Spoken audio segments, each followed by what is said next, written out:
Dave here. How are you? Today is the 1st of July, the beginning of the new financial year for us in Australia. I hope your week has been going well, and this is our little midweek thing. So I'm just going to do a little bit of chisel sharpening. Actually, it's not going to be using any machines. I'll just be using the stone and the leather strop. I want to tidy up some chisels that I thought were okay, but when I went to use them, they weren't great. And also the K5. Now, I did say the other week that I'm going to try and get a hold of the K5 Master System. I have got a hold of it. I got in touch with Kreg and asked them whether they could get one to me, which they did. So thank you very much for that, Kreg. I'm letting you know, this is full disclosure, that was given to me. This is my sorry and sore and tired old K4, but still did a great job, as you could see on the project that we just finished over the last 4 weeks on the main live show. Morning, Bob. G'day, Matt, Harry, and Derek, Wally, and everyone else that's saying hello. Hi there. Now, you'll notice also in the description box below the screen, I have finally become an affiliate with Carbotech. This is something we're going to try out for a little while, see how it goes. If you want to use the affiliate links, use them. I'm not going to say use them. If you don't want to use them, that's fine. There is absolutely no difference if you go into Carbotech's website via my affiliate link or whether you just do a search. But if you do go in via my affiliate link, you won't get in charge anymore, but I will get what's basically known as a spotter's fee. It's basically a commission that I would get for introducing you to Carbotech. Now, as I often say, I don't do this for absolutely every company. I'm not out there to do that. I approach companies that I feel have quality goods. I've been with Carbotech for nearly 10 years. I've got their machines in my workshop. I've also got Jet, I've had Powermatic and other companies as well, DeWalt, you know, all of those kind of companies. But every now and then I will try and approach a company, and if they feel as though the product that I'm offering, basically this video and videos that I do, if they're good enough and people are watching and they're happy and no one's abusing anyone, no one's saying what a rubbish machine or all that kind of stuff, these companies are then very happy to jump on board with me. So there's full disclosure. I can't do it any more than that.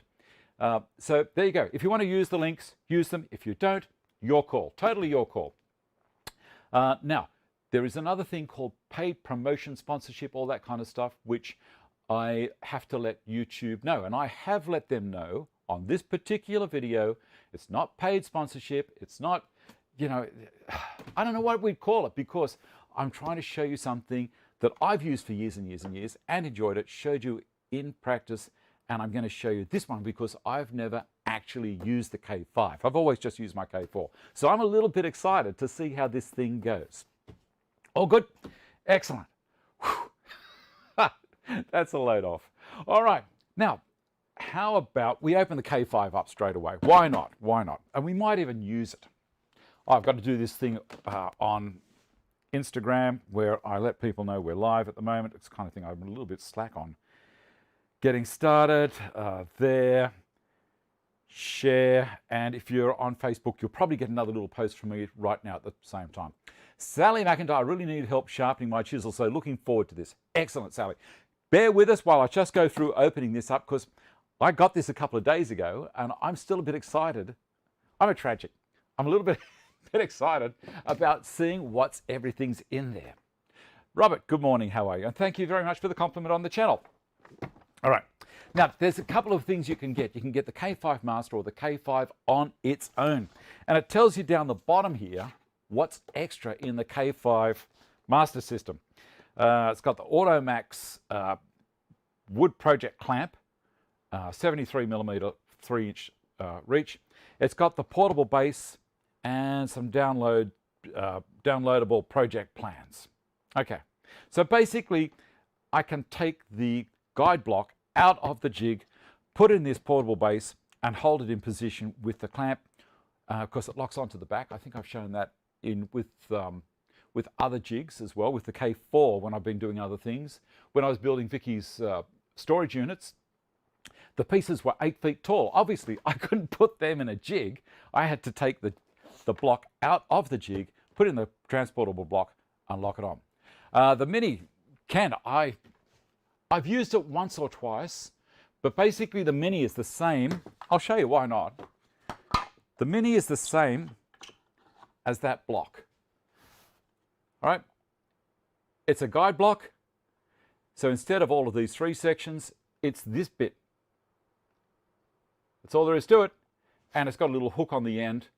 And I think you can advance it or retract it a little bit. It's pretty easy. Good morning, Michael. So I'm going to get out a knife and we'll see what's in this bad boy. Okay, let me read down here. Great channel, Robert. Thank you.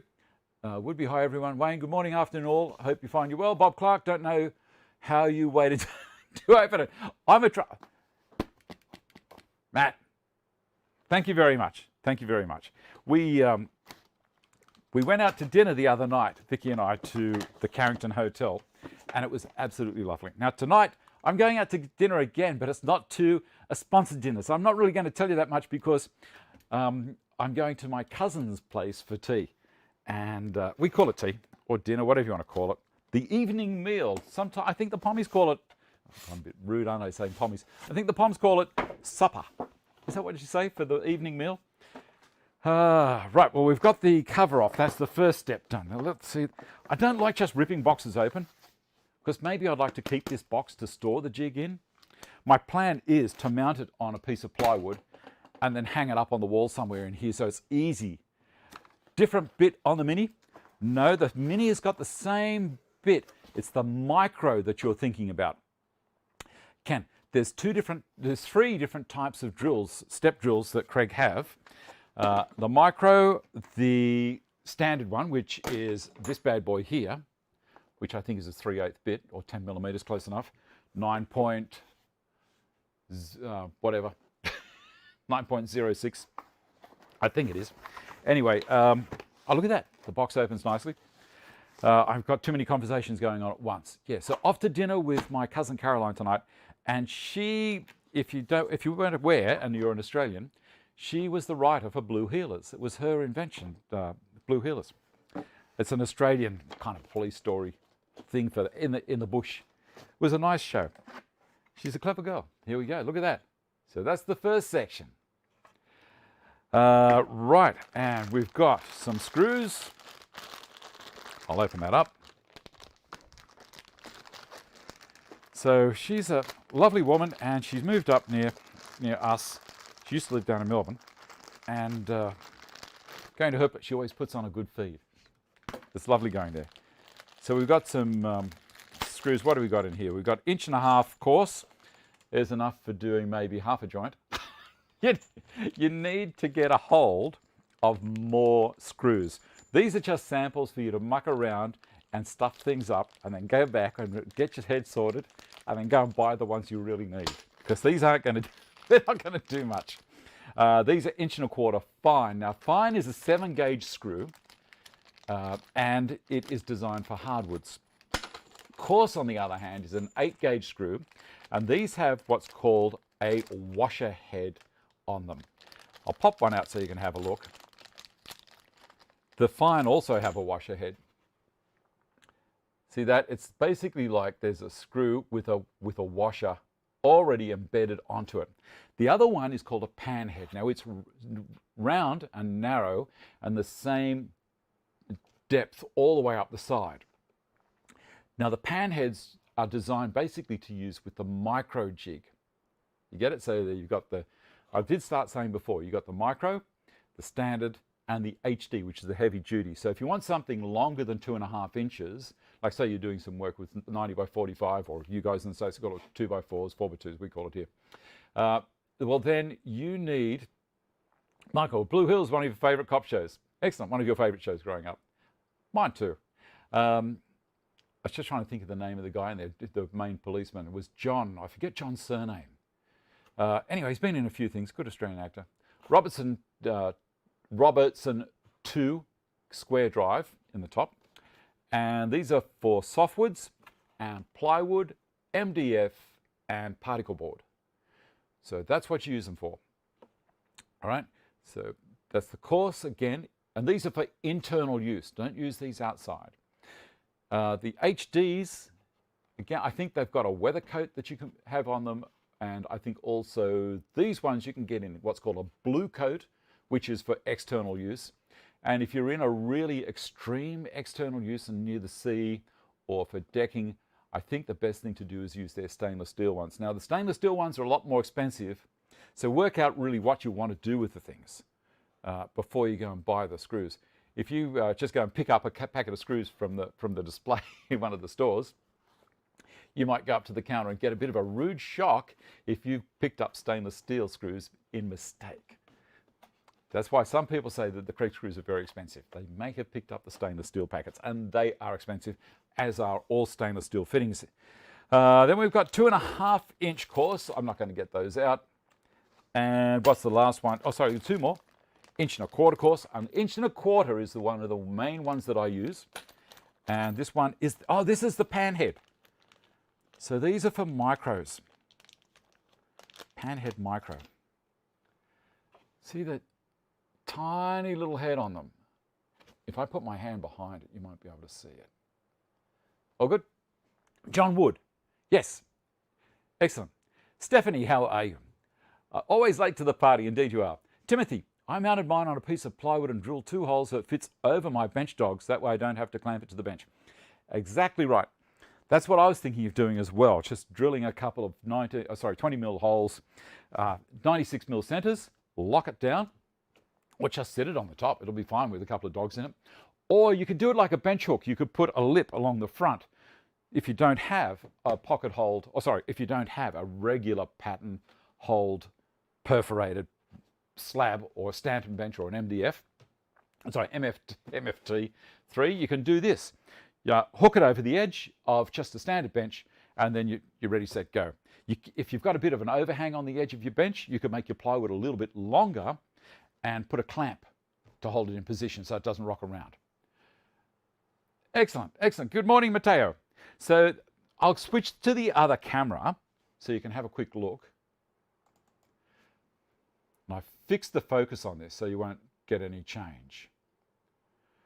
So you can see the one in this hand is called a pan head, and the one in this hand is a washer head screw because it looks like a washer. I'll put them both side by side, and if my hand didn't have any, that's not working very well, is it? Turn it sideways. That's better. That's better. All right.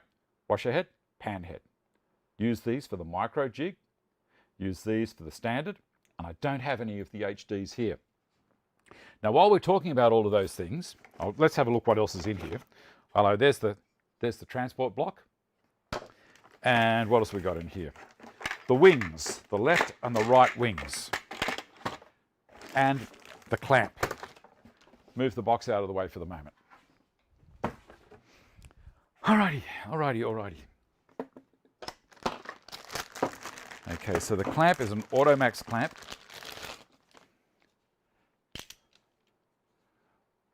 Camera work's improving. Thank you very much for that, Matt. Okay, so you might notice on the back of this, we have 2 different sized discs. On the back of the transport block are 2 little wings. So we turn them so they've got the flats facing into the middle here. And you notice that's a circle, and we can put that right on the circle and then rotate these 2 little guys. See how it's kind of locked over it? And the one on the other side, and that's got that. So now the transport block is actually locked onto the clamp. And then the guide block can slide into the transport block. I think that's what they call it. I'm going to just slide it in here. Hold on, that's my old transport block. We don't want that one, we want the new one. And we can slide it down and see it's in millimeters. Woohoo! That's for everyone in Australia. They're metric. See the one from my K4, this is years old. It's, Noah had this one. This is imperial measurements. This one's in metric. So this one is going to really appeal to the Australian market.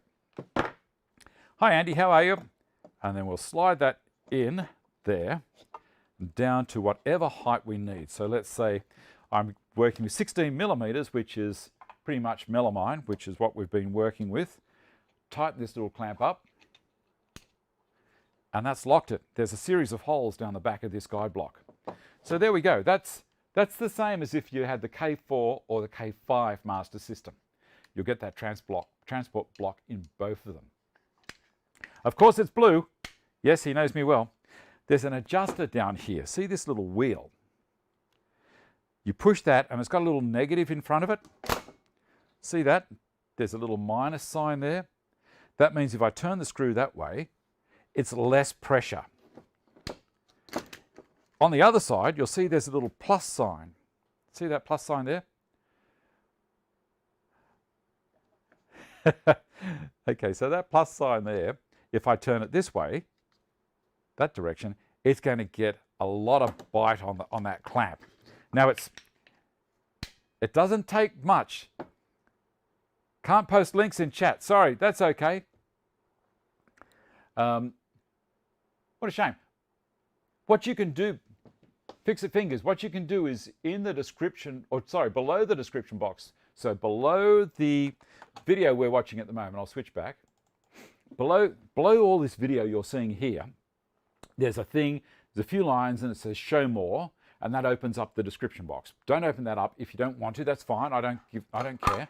Below that you can put comment, and that's, I think after the show you can type in comment and put links. Now the thing is, links are held because I have to check, because if someone's doing things that are links that aren't very savory, let me put it that way, things that I really don't want younger people to see. So I have to do a blanket thing where all links are held for me to review. If I'm happy that the link is savory enough for everyone to watch, I'll approve it and it hops up. Okay. All right. Okay. Howdy, David. Everybody else in the chat. Hope you're all keeping well and good. Yeah. Did you see the? Just going to change the subject for just a second. Did you see last Sunday's live show? At the end of the show, the counter was saying there was 1,000 people watching. Now, that would be the first time that that's ever happened. So I don't know if it was a bot or whether it was fair dinkum, because it was one of the first times that I had actually posted notification in the Kreg users group that I would be talking about Kreg stuff with the drawers and all that kind of stuff that I've built in that roll around cabinet, or whether it was a bot. I don't know. It's I got an awful lot of thumbs up, which was great. If you want to give me a thumbs up in the below in the proper spot, thumbs up down the side here is fantastic. That's great, but it counts as far as the metrics are concerned below where it says if you want to subscribe and all that kind of stuff. Yeah, thanks, John. So 1,000 people, the most I've ever had before was 200 people watching at once. But I think it was a subject that there's a lot of people out there wanted to know how to do a roll around cabinet for a tool, like mine's for the drum sander. And I don't know, maybe they were genuine quantities of people watching. Derek Lark mentioned to me a while back, he said, Dave, I think you better do some projects on the show. It might be better rather than just doing a general chat. And I know there's a lot of people don't like just random chat. And, you know, I'm trying to get the best of both worlds. So we've got a bit of chat like I'm doing at the moment. You guys are throwing in chat down the side as well. And you can chat between each other. You know, why not? But it's just, it blew me away while I was watching the figures come. I'm trying to focus on building the project. Oh, next week, next Sunday, we'll be working on the lathe cut. So I'm building a lathe, mobile base for the lathe. It's a bit bigger and heavier. And it's totally being done with the domino. And I've already dominoed the whole thing. Thanks, Stephen. So we've already, see, things like that throw me. But don't stop. So we're doing that with the domino. So I'll be putting the back on.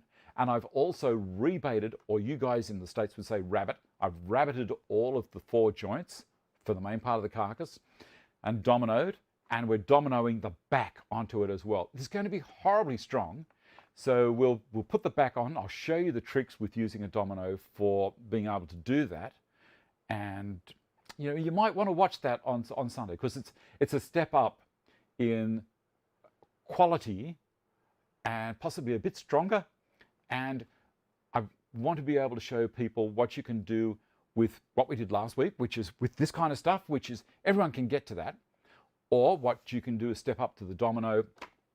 And that you're talking about CNC as well. Well, we're going to do something with the CNC very soon as well. I'm trying to cater to as many people that are out there. The world's got a lot of people that are interested in woodwork, and we're all at different levels. Now, I'm nowhere near the elite. You know, there's people out there that do far much better than me, but I try and let you jump in where I'm at. You know, I'm kind of middle of the road.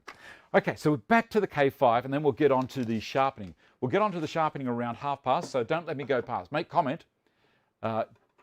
Sunday is on New Zealand time. Yes, John, we do the show. It's 11 o'clock Australian Eastern Standard Time. So during winter for us down in the Southern Hemisphere, and today for us is 1/3 of the way through winter. We start winter on the calendar month, not on the winter solstice. So there's a lot of people around the world will start on the winter solstice. We don't. So I've totally forgotten what I was going to talk about. I don't care. I don't care. More chat. I'll do one little bit of chat. Vicky and I were watching Swordfish last night. It was on free-to-air television. Now, it's got John Travolta in it and Halle Berry, and she's good eye candy. She's a great-looking woman. And John Travolta's a fantastic actor. And Hugh Jackman, these people were in it. And I thought, all right, fair enough, let's watch. And so we're watching away, and I said, I haven't seen this. And Vicky said, yes, you have. I said, I don't remember seeing it. Anyway, then I was thinking to myself, well, you know, I'm getting older and my memory's not as good as it used to be. Well, maybe I have seen it, but I wasn't going to make out that, you know, I stuck to my guns. And then I thought to myself, she's the same age as me, or very close to it. And maybe her recollection is wrong.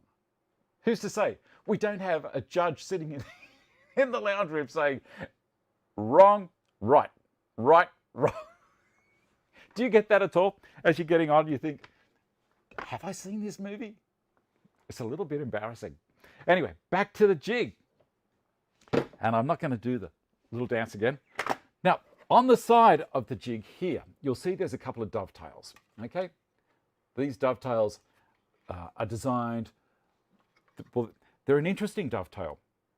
They're a dovetail that's slotted, so as you push the wings in, the wings of the dove, as you push the wings in, it's going to lock the side rests on. Now, you remember the other week when I was using the K4, I was putting timber in here and I was having to hold it steady until I reached around the back and clamped it. Oh, John, you worked with John Travolta, did you? That's great to hear. We've got so many people on this show, guests and also exhibitors, like people that I invite in. And if you can't get the block out, you see this guide block, if you undo this and it's not coming out, can't pull it out, it's a good idea to release the clamp. I'm an idiot. There we go. Gotcha. That one's no extra cost. There's a tip. Now, on the back of the K5, it's also got, instead of a screw, it's got a plunge, spring-loaded plunge pin that locks in. Julie is your referee. Of course she is. Is Julie watching this with you at the moment, Derek? Is she? Okay, I'm going to take it down to 16 millimeters and release the pin. Release the Kraken. There we go. So there we go. That's set at 16 millimeters. Now the other thing is, as I was saying, we've got the wings. Now there's a left and a right. Now it's pretty easy to work out which is left and which is right. So I'm going to face it towards you. It's got these little, I hope it's got these little, there it is, little tool drawers that open up. They're part of the support down either side. So we've got the stop collar and a bolt and a little holder thing there, and a Allen key. And also there's a sticker in here that's going to tell it just left. Did you ask her to go make a cup of tea for you, Derek? Is that the story? So it's also got the Robertson 2 long drive. And what else we got in here? We will have, oh sorry, it's going to tell me what's in there. It's the KJD drill bit NK7784 hex sharp. Okay, tear the end off. That was all of our info gone. Now this one plugs into a quick release for 1/4 inch. It does not plug into a quick release on the Centratec system. I'm very brave at the moment because Vicky's not actually in here, is she? She's sound asleep because the dog woke up a couple of times during the night, and Vicky is not used to getting up in the middle of the night to children. So we finished that years ago, and this is one of the things I did mention to her prior to getting this puppy. I said, you know, I really do think you want to think this one through. But again, she thinks her response to me is, it's worth it. It's worth putting the time in now for basically the reward that I will get from the companionship of this puppy, which will turn into a lovely dog. And I'm sure it will. I'm sure she will. Okay, so this one then, you'll notice that it's got a dovetail either end. So I can put it either side, wherever I want. So I'm going to drop that in with the box facing towards me. There we go. That's on. Would be, by the way, Dave, where's your new apprentice? She's asleep as well because also she wakes up in the middle of the night. So in this one, we've got a stepped block. This is for screw lengths of different sizes, and I need to read through all of that. We've got some sample plugs, which go in after, and you can make your own plugs if you want to. It's not that hard. I'll show you once. I'll do it on a bandsaw, and I'll take you through how to make a little jig to make the plugs. We got this little guy and this little guy. I think this is for the transport block. This is a packer that raises things up so you do a ready reckoner kind of basically straight away to the depth you need. And this guy has I wish I'd read through this before. I'll find out what this is, but I'm sure there's people in the chat who will know straight away what it is. I think it's a guide of some sort as a stop, so you can have this mounted and put a piece of timber up to it. I'm sure there it is. That's where it locks into there. See, that little bit of chat helped out. So you'll see there's a hole like a keyhole there. So this would drop into that and then back, and that's where that goes. So it's a stop, and I've got a threaded, well, what we call this, a machine screw with a hex drive on the end of it. And there's a little guy here as well. I'm sure it's basically a stop. The plastic blue is for the calibration stop, to calibrate the stop. Okay, thanks, Matteo. So there we go. And then we'll put this one in. It's always an idea to put them with the drawers facing, or the little shelves facing towards you. Now I have it all set up so I've got good support both sides, and there are holes all the way along. We're coming up to past. You've seen one of these things before. It's a thingamajig. Thanks, Corey.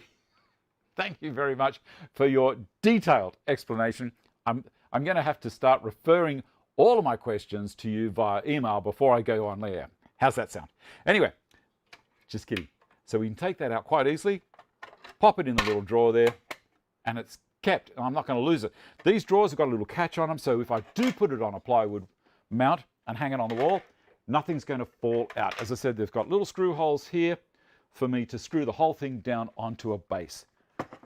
Pretty good. I'm going to put these side by side. Past sharp. Yep. All right, we will. So this one, remember, was around this way. I had to reach around the back to activate the clamp. This one, the clamp is here. And you can ratchet it up. I think that pushes down. Yes, it does. And I can ratchet it up to wherever it needs to be. And I don't have to be, see with this one, the toggle clamp comes down past, below the base. Morning, Glenn. This one, when I pull the clamp down, it stays above the base, so I don't have to have it hanging out over the edge. Look, I think that's going to do us for the K5 Master at the moment. Let's get into the sharpening. What a great little system. As I said earlier, if you want to get one from Carbotech, I have just today become an affiliate with them. Very exciting for me and for the channel. There's no extra cost for you to use the link, use the link that I've put in the description box and also as one of the comments. And as I say, it doesn't cost you any more, helps the channel out, and why not? Lets me keep eating and doing all that kind of stuff and buying toys. Why not? Coffee. All right, you're having issues, Lenny, with the Triton's collar. Yeah.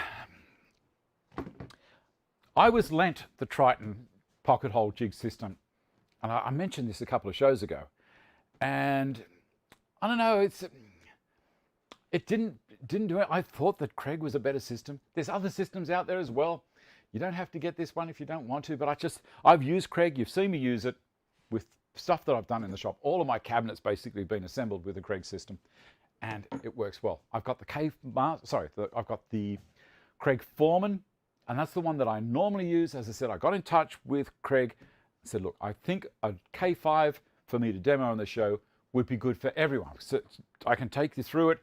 I will possibly do a video on it. I don't know yet, but you know, things like this on the show. Triton is not blue. You're dead right there, Jason. In a relaxed situation like this, you guys can ask me questions as I'm going along, where I can't really do that on a video that's a dedicated video for it. Michael, dust extraction is important on the K5, and it does have a port already on it. See that? It's got a little swivel port. I love it. Oh, got a second. Give me a sec. I'm going to see if it's the same size port as the other one, because I've got this little adapter. Remember, I've got this thing from Bunnings, their grey water section. This guy here, that lets me connect my... You made a jig for the Kreg for use your foot to lock instead of the ply and move your ply with the hands. What a great idea. And yes, it goes straight in. See that? So now my Festool hose can push straight into that, and I've got good dust extraction. This, as I say, it's just a little rubber fitting that I found down at Bunnings, squishy rubber in their grey water section. It does. There we go. Oh, I'm happy. And that drops off, and you can see, maybe a good idea not to push it all the way in, David. I'll show you why. That's inside the jig at the moment, inside the dust port. But if I push it all the way in, it's going past, and that may not be too good. So there you go. Just a little heads up. Go that deep, and it'll be fine.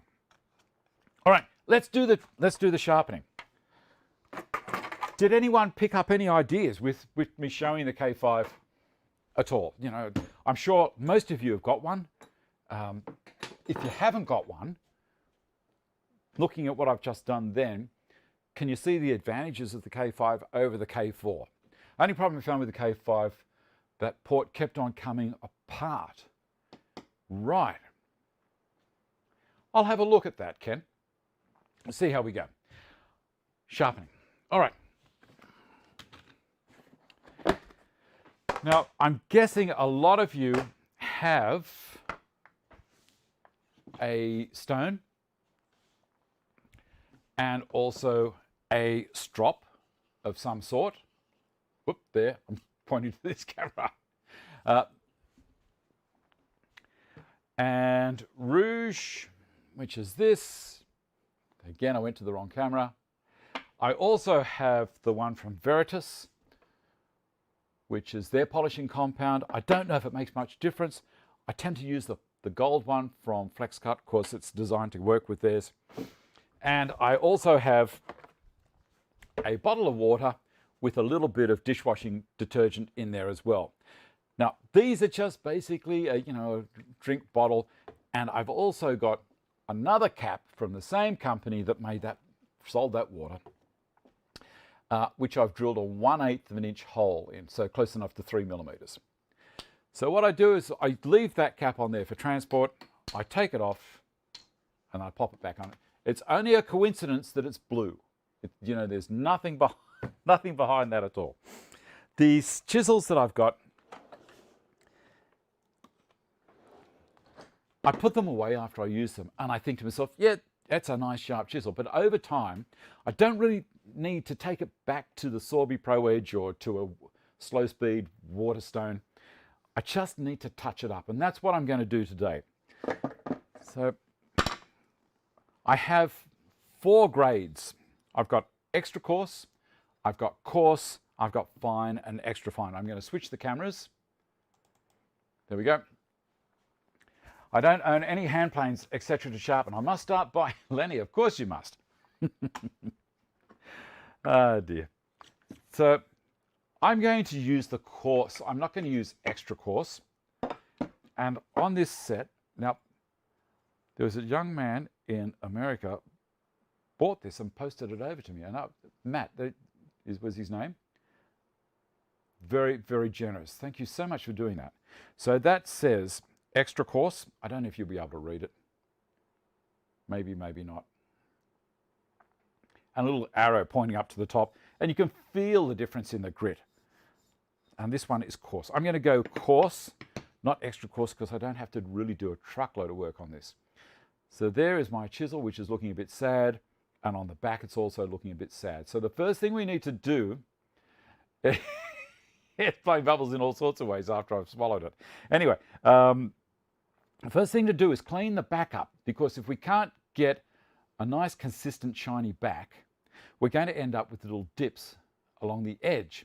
And when we try and clean it up on the top, we're going to have bits that are sharp and bits that aren't sharp, because those little hollows from where we've gone in, we haven't flattened this out properly, are going to be an issue for us.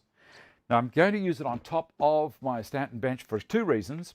I've got these little anti-slips, and it's also got these little silicone bumpers on the bottom. It's going to stay there quite well. All right, you can all see that.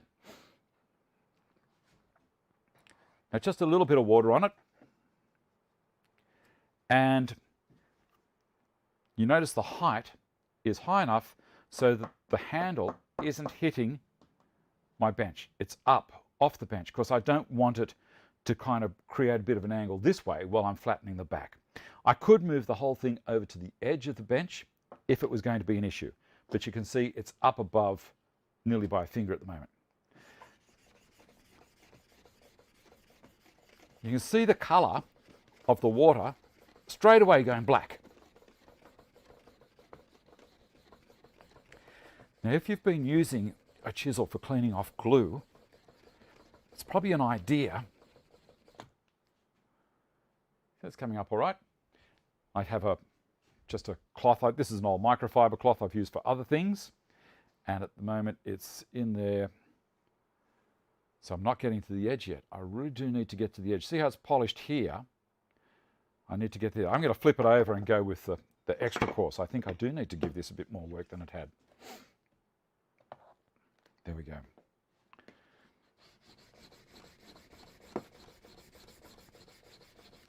Now, if you're using a hand plane blade, trying to sharpen a plane blade, you don't need to have it dead flat all the way up the back. Chisels are a different story. You really do need to get them all the way down, because you often use a chisel for paring. If it's just a hack chisel that you're using in framing and you're going to smash it into concrete and all that kind of stuff, you know, as you've cut through timber and it hits the concrete slab below, if you're working on a frame, house frame, well then you don't need to flatten the back all the way. You just need to concentrate on the front, same as a plane blade. I'm nearly there. Nearly there. Okay, so you want to know the difference between Waterstones and diamond. Well, diamond are held with nickel.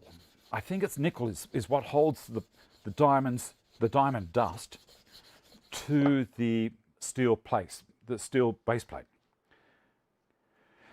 And they can come loose.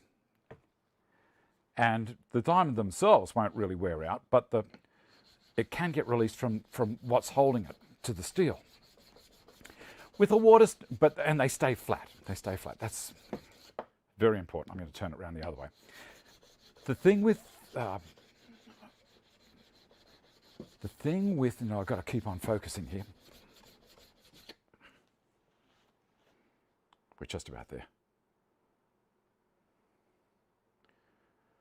The thing with water stones is there is a composite material that, I'll just switch to the other camera while I'm talking about this. There's a composite material. Let's pretend this block of wood is a water stone. There's a composite material that holds the abrasive in it. The abrasive is suspended in this composite material. And it's kind of soft, Japanese water stones in particular. Now the thing is, as I start sharpening a blade on it, I'm wearing away the composite and also the abrasive. It's more like a sandpaper abrasive. It's not as hard as the diamond. So once I've been wearing it down, I might get dips in it so that you get another stone of the same grade, or they have a ceramic stone that you put on top and it's got little slots across it. On its own, I think it's around a 300 grit equivalent. And you rub that over it and it levels the stone off. It gets rid of the carrying composite material and the spent abrasive and exposes the sharp stuff below it. So you keep on going through, and those stones are designed to wear out, and they go down, down, down, down, and then you get rid of them and buy a new one. These ones aren't designed to wear out. When all the diamonds basically are released from the nickel plate, well then time to get a new one. I've had this for a long, long time, and it works great.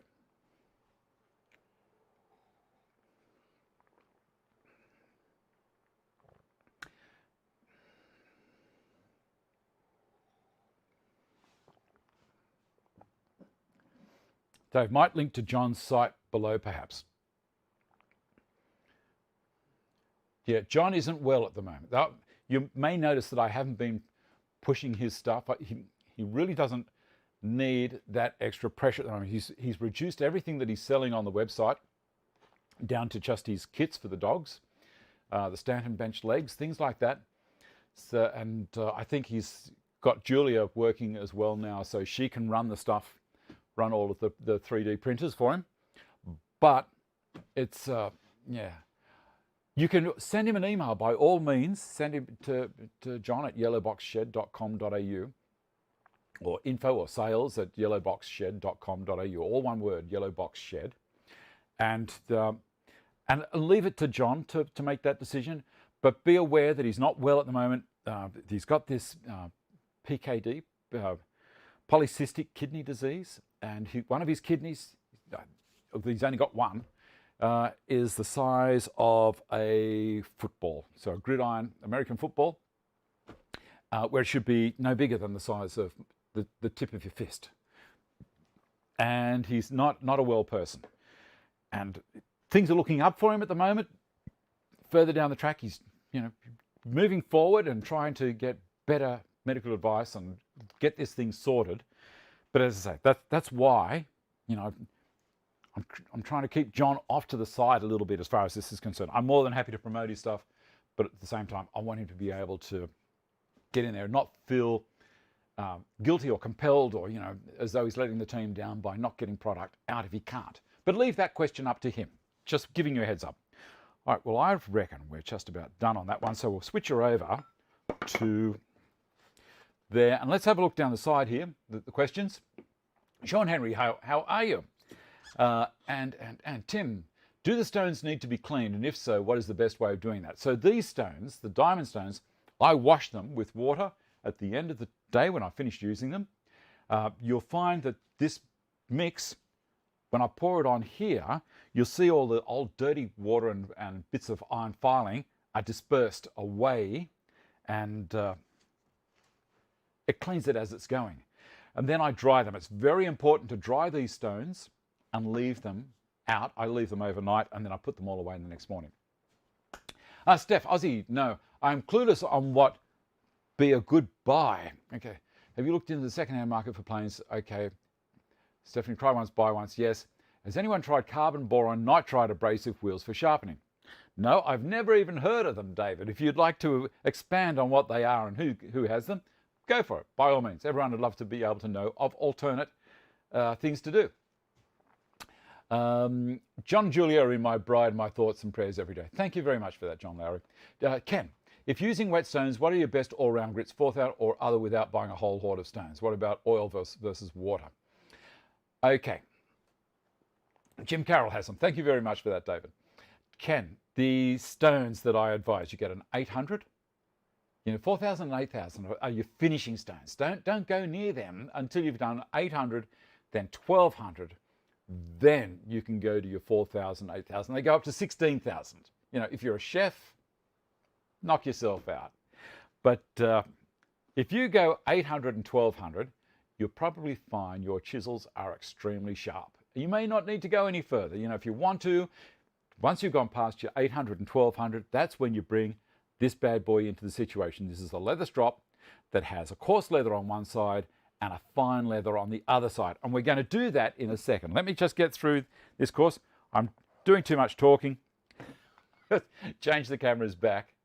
But for a midweek, just kind of a chat, you're getting a fair bit of info, aren't you? Are you enjoying it? All right, we're going to go again with this. And with any stone, you see how it's going black there? That's cleaning it at the same time. Rotate it. Give it even wear. It's more important with the old oil stones and the water stones to give even wear. Now, I was asked the question, what's better, oil stone versus water stone? This is my oil stone. I made this box when I was a 16-year-old apprentice. It has the fine and the coarse stone. And anyone who's done a carpentry apprenticeship in Australia will have made one of these boxes. This is the first thing you make, basically. So I prefer water. I used to use oil all the time. I prefer water because it doesn't leave any residue on the tool, doesn't leave any oil on it. So that's just me. See how all that's pushing all the rubbish away? See that? All right, let's go again.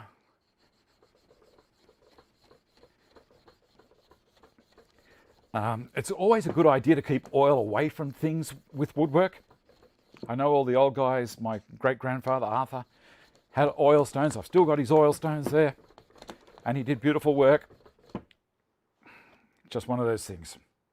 Now I'm on course, I can also flip the chisel over, and without using a jig, I don't really need a jig because I've set the angle on my Robert Sorby Pro Edge over there. So now I just raise the chisel up until the water pushes away. You see that? The water just pushed away right at the end. So I know that I'm at the right height, and then I see how I'm holding it. I'm holding it underneath with my thumb here and my finger on top. So this is my force it down, and my other hand is my lift it up control. So I'm working both directions. And figure eight is what you try and do. And keep it at one angle.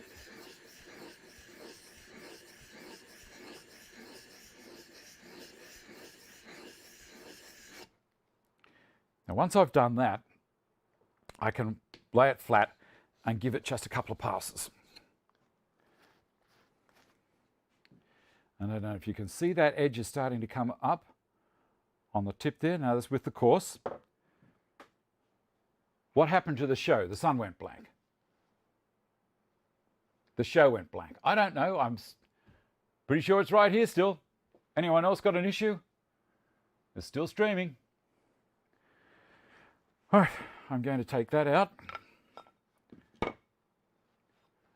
Yep, must be at your end, Wally. So now that I'm going to wash over there at the sink. Now I'm going to put the fine. So it says fine here. Good. This is fine and the show is fine. Lovely. I'm going to bring it forward a little bit, and I'm going to lower the camera down. Oops. to about there and tip it up ever so slightly so you can watch the angle that I hold it at. All right, bit of water on this, and we're going to do the back first.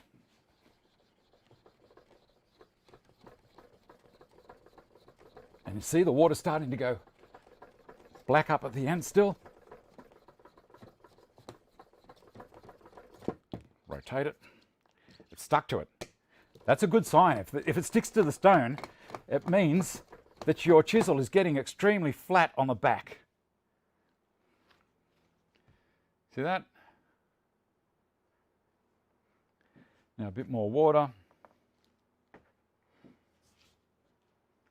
Thank you, never had the chance to do any woodwork. Lost my dad when he was builder to cancer when he was 14, but watching you has made me realise what I lost learning from him. Well, Brian, thank you very much for that. And that's a shame that you lost your dad so early. Again, see, I'm holding it, and I'm a bit of a snob, keeping my little finger up in the air, like when you're drinking tea, this is the thing to do. Okay. Keep going. And there's a question there regarding sandpaper. I wanted to buy Waterstone. What would you reckon at 1200 for? Yeah, that'd be fine. The only problem I have, I've got emery on a sheet of 10mm glass. I'll show you that in a second. Wet and dry, I should say. I find they tear. This one keeps me out of trouble. I'm going to switch it over to the extra fine, and then we'll give it a test and see if it actually cuts anything. That's always a good idea. The back first. I always just go all the way down through the grits as... You know, there's another one that they sell which is an extra fine. Oh, it's really grabbing a hold. I must be pretty flat there. Cool. Yeah, extra fine, which is just getting insane. Now I'm doing a figure 8 for a couple of reasons. It's saving, you can see the mark on the block where I've been traveling. It's saving the surface. And it's also, instead of just going backwards and forwards, see, instead of going backwards and forwards, it's making the blade travel sideways as well, which is going to actually give you a better result rather than going backwards and forwards. Because say there's one part of the stone that might be just a tiny little bit blunt. This is allowing it to travel over and to counter that.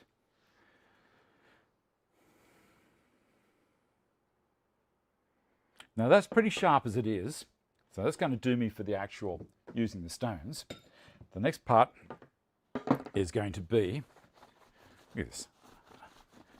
Aren't I a handy person to have around the house, eh? I'm going to use this. Now this is my strop. I found my dad's old plane and sharpening stone, but not sure what I need to do to sharpen his plane. And do I put water on the stone, or is there another substance? Sorry, it came late. Brian, you need to use oil on that stone. I'm sure it'll be an oil stone, not a water stone. So the other thing you can do is actually go down to a store and buy some water stones or some diamond stones, and away you go. Ken, can you sharpen card scrapers on stones? No, you can't. Card scrapers are a totally different thing. They're all done with a file and a burnishing rod or the shaft of a screwdriver. Screwdriver shafts are extremely hard. So you can create your angle or your burr with a screwdriver. If you want, I can talk about that again as well, but not today. We're going to run out of time.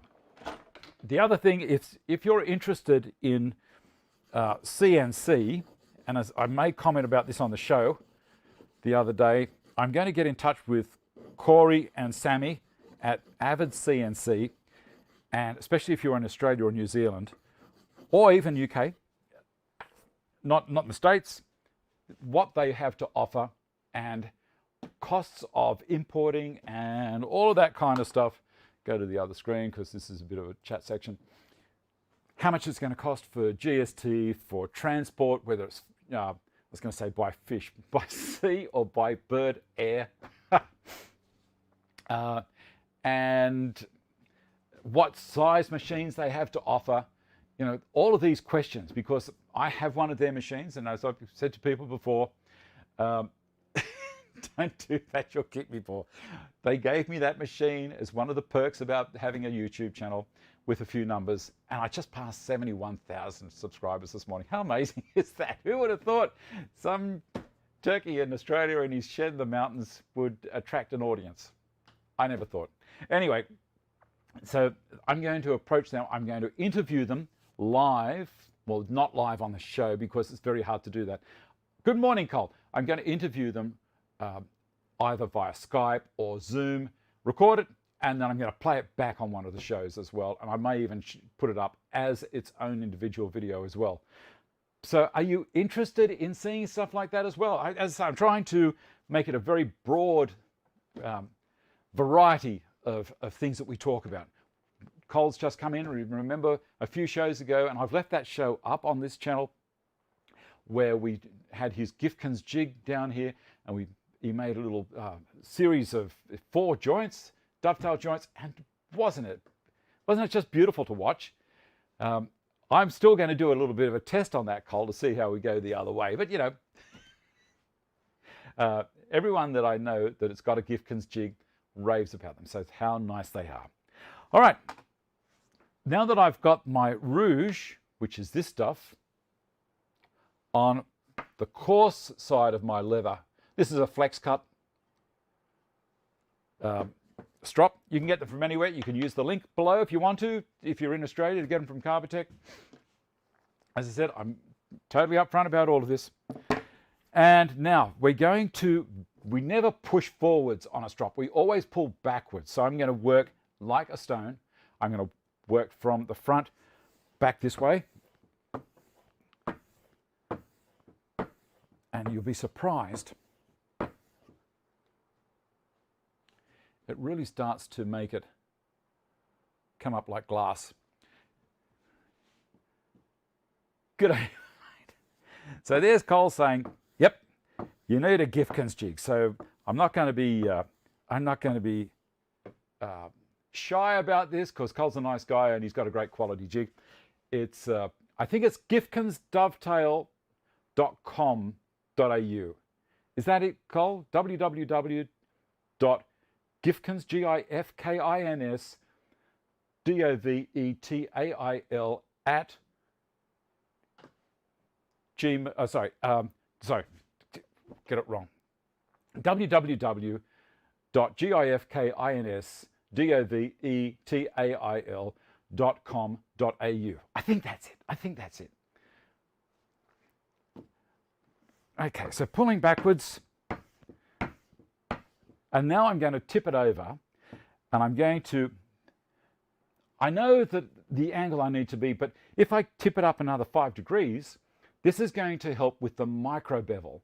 Normally on a chisel, you've got your bevel that you set at, which is designed for hardwoods or softwoods. Hardwoods a bit steeper, normally 20 degrees. Softwoods a bit shallower, 25 degrees. Pairing, you probably even drop down to, sorry, other way around. 25 degrees is steeper. What am I talking about? 20 degrees is shallower. So softwoods can be 20, hardwoods 25. Some timbers you'd want to go up to 30. You could possibly go down to around 15 if you're doing some pairing on some stuff and you really wanted to get in close. You didn't know that. Backwards, go figure. There you go. So now we're pulling it back again.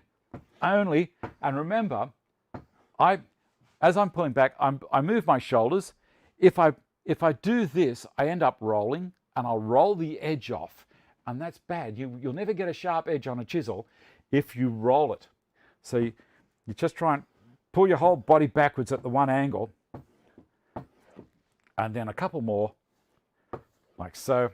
And we'll switch the cameras so you can have a quick look. G'day Westside Will, how are you? We'll switch the cameras over here so you can have a quick look.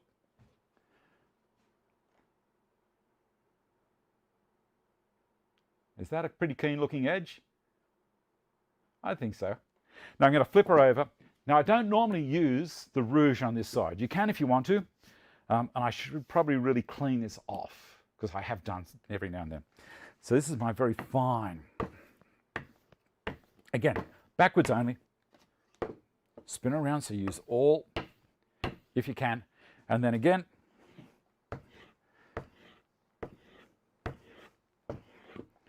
notice I'm angling it around a little bit as I'm coming backwards. And then the last couple here.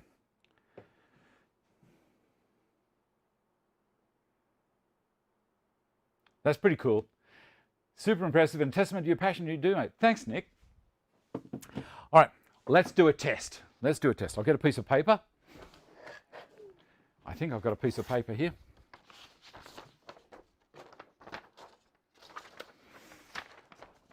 All right. What do you clean this? I haven't done, I haven't cleaned it yet. Look, I'll do that, and that'll be something for another day. My suggestion is you go and buy another one. All right, here we go. You ready? We'll do the paper test. Ta-da! Well, I didn't do that very well, did I? Here we go again.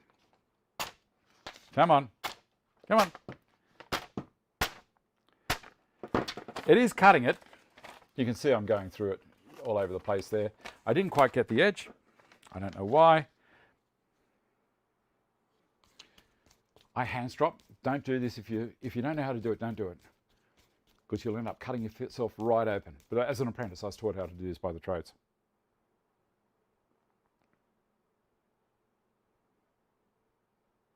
That's pretty good.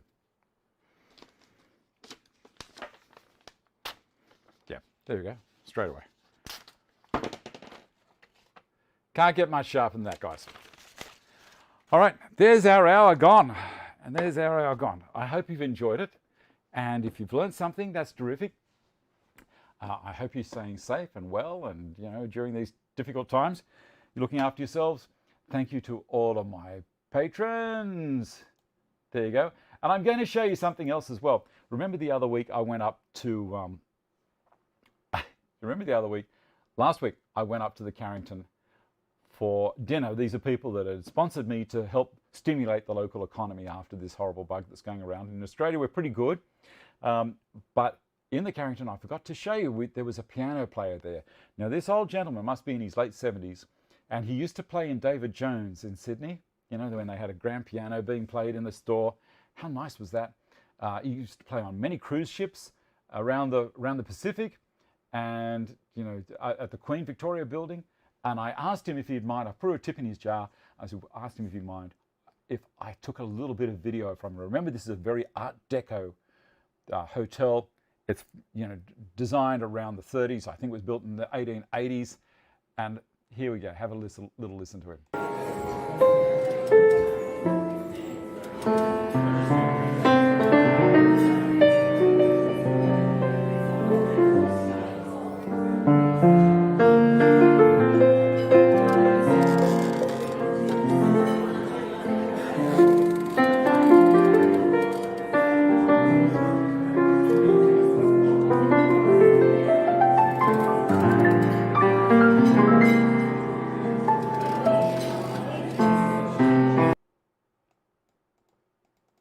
So what do you think of that? How nice is that?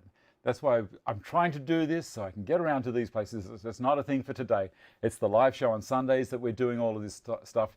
You sponsor me to go out and help stimulate the local economy in the Blue Mountains, and that's what we're going to do. So we're going out to dinner in another couple of nights to the bunker down at Springwood, and that'll be lovely.